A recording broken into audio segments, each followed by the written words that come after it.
안녕하세요.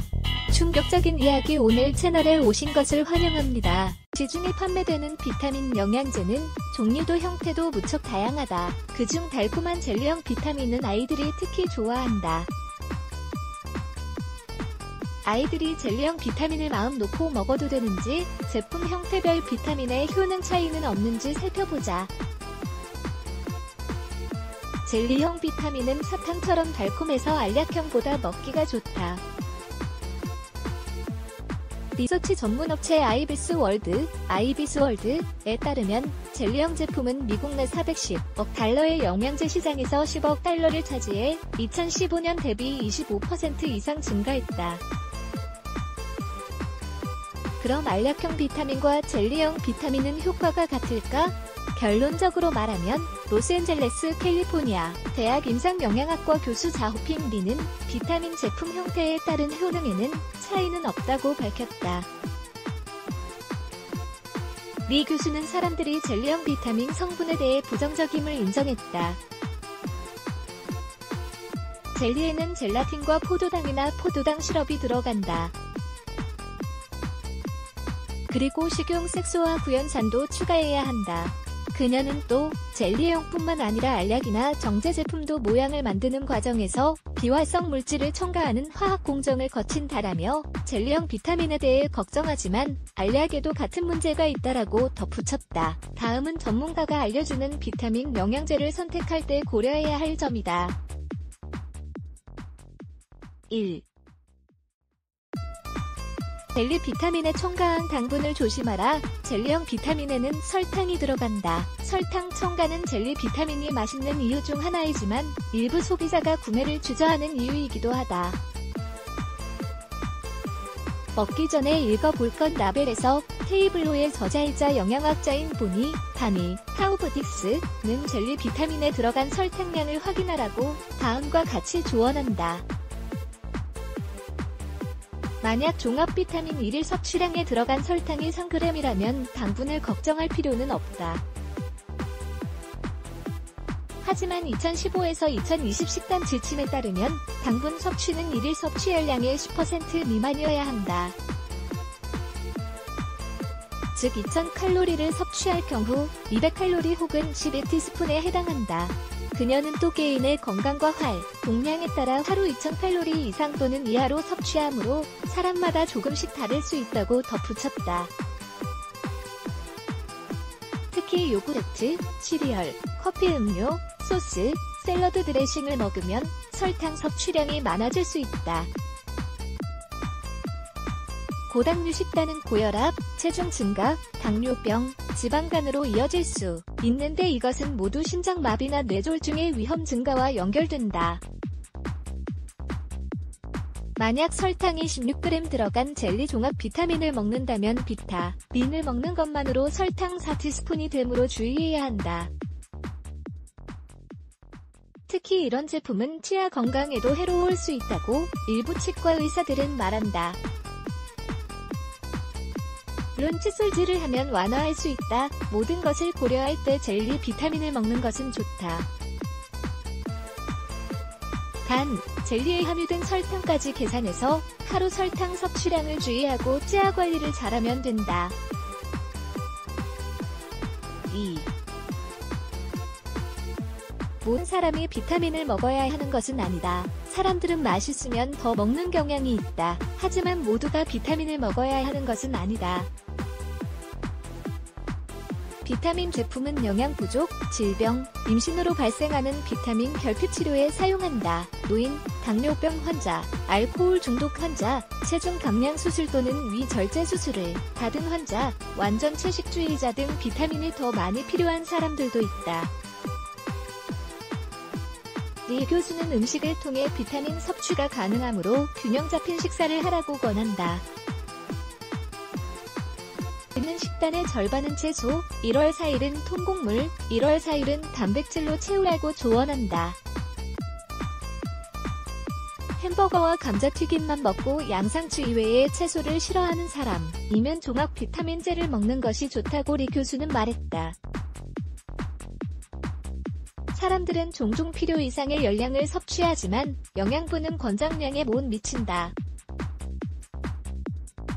성인의 경우 칼슘, 칼륨, 섬유질, 마그네슘, 비타민 A, C, 이와 갓, 은 특정 영양소와 비타민 섭취가 낮으면 건강한 식생활이라 할 수 없다.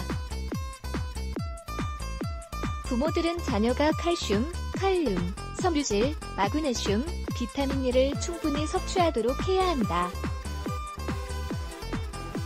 혹 자신이 비타민이 부족한지, 보강이 필요한지 알고 싶다면 반드시 의사와 상담하길 권한다. 3.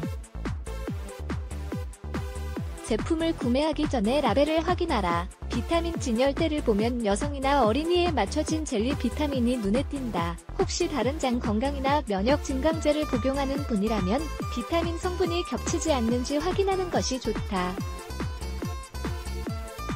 예를 들면 비타민 A는 지용성 비타민이다.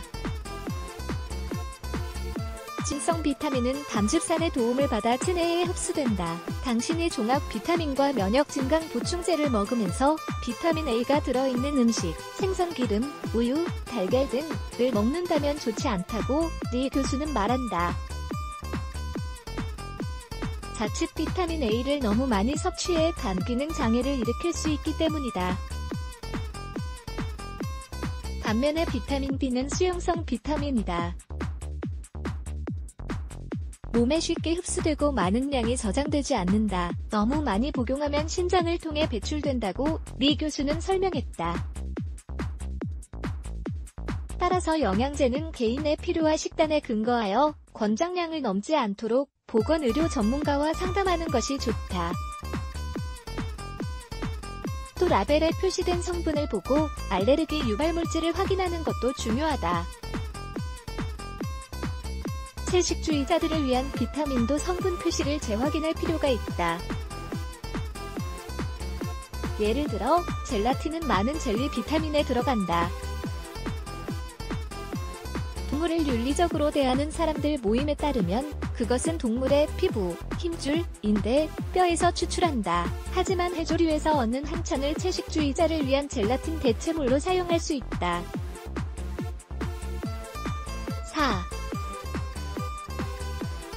비타민 제품은 FDA의 안전성 검사를 받지 않고 판매할 수 있다. 식품의약품안전청 (FDA)은 종합 비타민을 포함해 비타민을 건강보조식품으로 취급하고 있다. 따라서 종합 비타민제를 포함한 건강보조식품은 FDA의 승인을 받지 않아도 공개적으로 판매할 수 있다. 1994년 건강보조식품 건강교육법에 따라 FDA는 불량식품 또는 성분과 다른 상표를 부착한 건강보조식품이 시장에 출시된 후 이를 조치할 책임이 있다. 즉, 제품을 판매하기 전에 제품이 안전하고 합법적인지 확인하는 것은 제조 판매하는 회사와 개인에게 달려있음을 의미한다. 사실 기업들은 FDA 통보나 승인 없이 합법적으로 시장에 건강 보조식품을 내놓을 수 있다라고 FDA 언론 담당자는 말했다. FDA는 건강보조식품 제조시설을 검사하여 규정 준수 여부를 평가하고 적절한 조처를 할 수 있다. 그 조치에는 경고 서한이 포함될 수 있고 법무부의 사법조치도 권고할 수 있다고 담당자는 설명했다. 출시 후 제품이 안전하지 않거나 사실과 다른 라벨이 부착되었음을 증명할 수 있으면 FDA는 제품 유통을 막을 수 있다. 안전과 품질 규정을 따르는 젤리 비타민을 찾으려면 유명 브랜드를 선택하는 게 좋다. 왜냐하면 유명 제품은 품질의 일관성이 있고 전문가들이 제품에 문제가 없는지 오랫동안 조사해 잘 알고 있기 때문이다. 5. 아이들에게 비타민은 사탕 맛이 난다는 것을 가르쳐라. 젤리 비타민은 사탕처럼 생겼고 사탕 맛이 나기 때문에 아이들은 먹고 싶어한다. 그러므로 과다 섭취를 할 수도 있으니 상표에 적힌 것처럼 어린이 손에 닿지 않도록 잠금장치 있는 곳에 보관하는 것이 좋다. 아이들은 달콤한 맛을 좋아하기 때문에 하루 섭취량보다 더 많이 먹을 수 있다. 부모는 아이들이 젤리 비타민 먹는 것을 관리해야 하며 그것이 사탕이 아님을 잘 이해시켜야 한다고 리 교수는 조언했다. 비영리 아동 건강단체 네머스 너모즈는 약이 사탕 맛이라고 어린이에게 절대 말하지 마십시오라고 강조한다. 그것은 젤리 비타민도 마찬가지다.